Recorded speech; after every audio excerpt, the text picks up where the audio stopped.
With Easy Park Assist, parking has never been so easy. Whether you're parking in a bay, parallel or diagonal parking, it's now easier than ever. You just accelerate, brake, and let the car take care of the rest.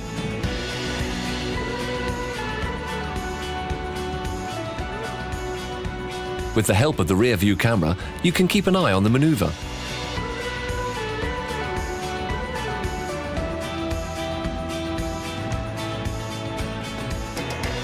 And just like that, you're parked.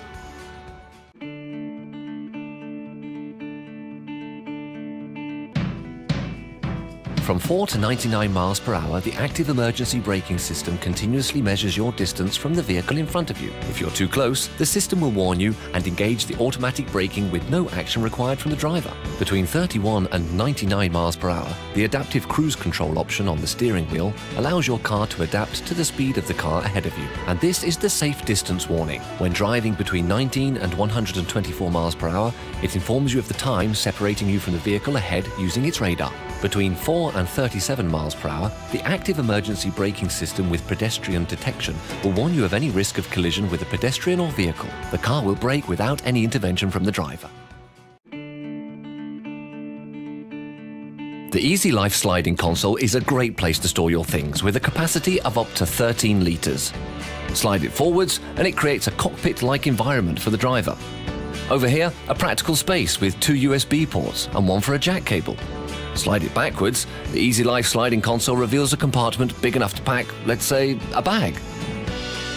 For the back seats, it provides additional storage, 2 USB ports and a 12-volt plug.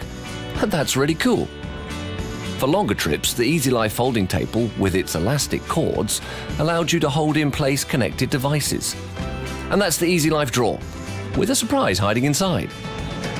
And if this wasn't enough, with Renault R-Link 2, you have access to one-touch powered folding seats, which fold within seconds with just a click and create a perfectly flat floor.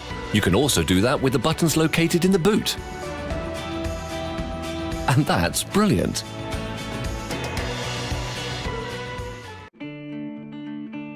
The traffic sign recognition with speed alert allows the car to identify speed limit signs along the road. They are displayed in real time and in color on the head-up display.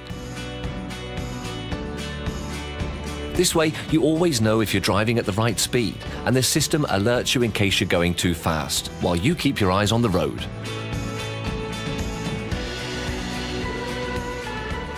All right, can you guess? One last sign?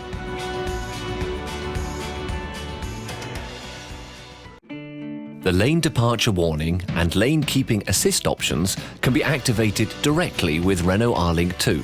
Between 43 and 124 miles per hour, the lane departure warning detects the driving lanes. If you cross a lane unintentionally, you'll feel a vibration in the steering wheel as a warning and be alerted visually. Between 43 and 99 miles per hour, with lane keeping assist, if your vehicle diverts slowly without voluntary action on your part, your car will be put back on its trajectory.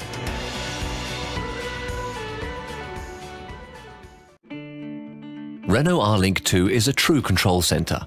Its 8.7-inch screen is the biggest of its category.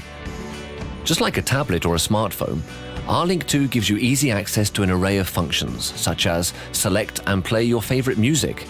Yes, but not too loud. Check your emails, Twitter, and of course, make a phone call. R-Link 2 also allows you to navigate in 3D. You can get eco-friendly driving advice, and with the multi-sense option, you can customize driving style and interior ambience. There's still a lot more to discover with Renault R-Link 2. Brilliant! High five!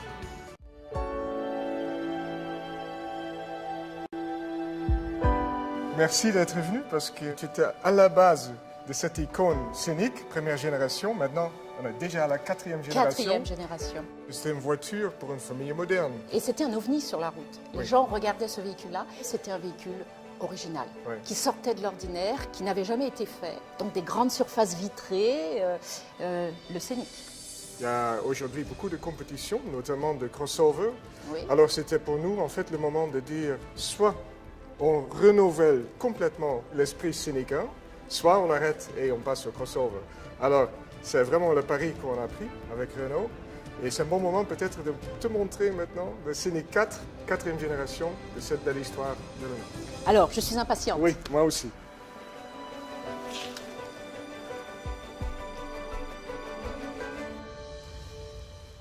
Alors, première impression, quelque chose qui était hérité du premier Scénic, c'était l'habitacle vitré. Oui, c'est ça. Une bulle de verre. Ça, c'était vraiment la dimension futuriste. Et ce qui était très très fort et ce qui avait bien marché dès le premier Scénic, c'était ce côté, en anglais on dirait friendly, un membre de la famille. Oui. Donc là on retrouve ce côté, je dirais, approchable, tactile, sensuel d'un véhicule qui fait partie de la famille. Je pense que tu as touché sur un truc qu'on a vraiment essayé d'aborder. Tu vois, il y a beaucoup de sensualité, beaucoup de shape, beaucoup de réflexion. Oui. En fait, elle est très très très fluide en plus. Et elle est musclée.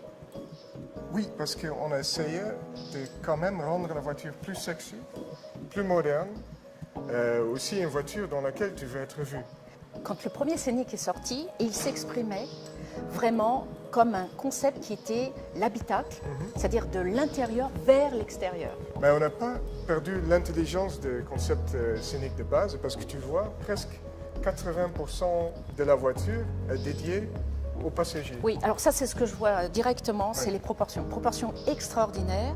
Ce qui joue un grand rôle pour nous, c'est les grands roues. En fait, Et bien placé et par rapport à la placé caisse. dans la Ouais, coin, et ça donne un empattement très long, ça veut dire qu'il y a beaucoup de place pour les passagers à l'intérieur. Ils sont très confortables, très hautes pour le style et la sécurité. Et Enfin, un rêve de designer. oui, en fait, parce qu'il n'y a que de 20 pouces. Il n'y a pas de 19, Il n'y a pas le choix. de 18, il y a pas le choix. En Très fait, bien. Donc une architecture complètement optimisée par rapport à ça. ses proportions. ouais. Alors, passons à l'intérieur. Oui, parce que le Scénic, ça se vit de l'intérieur. Ok, alors, allons-y. Qu'est-ce qui a changé?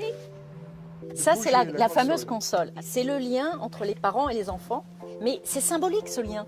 Oui, Ça a été prévu comme ça au départ. Wow. L'espace intérieur partagé, c'était l'idée qu'il n'y avait plus de définition autre que les espaces de chacun, mais partagés dans un espace commun. Ce que je constate aussi, c'est qu'il y a eu un travail vraiment important, mais tout est doux. La rondeur qu'on trouve ici, la souplesse, et quand je passe la main, il n'y a pas d'aspérité. Ça fait plus qualitatif. La visibilité avec le pied très fin. Et ça, c'est la qualité Renault, pour moi. C'est la qualité qu'il y a dans le travail entre le designer et l'ingénieur, de façon à donner l'optimum pour la satisfaction de la personne qui conduit. Ce Scénic est complètement en phase avec la génération dans laquelle il s'inscrit, c'est-à-dire le XXIe siècle, la force du digital, l'hédonisme, mais aussi une introspection qui n'était pas le cas dans les années 90.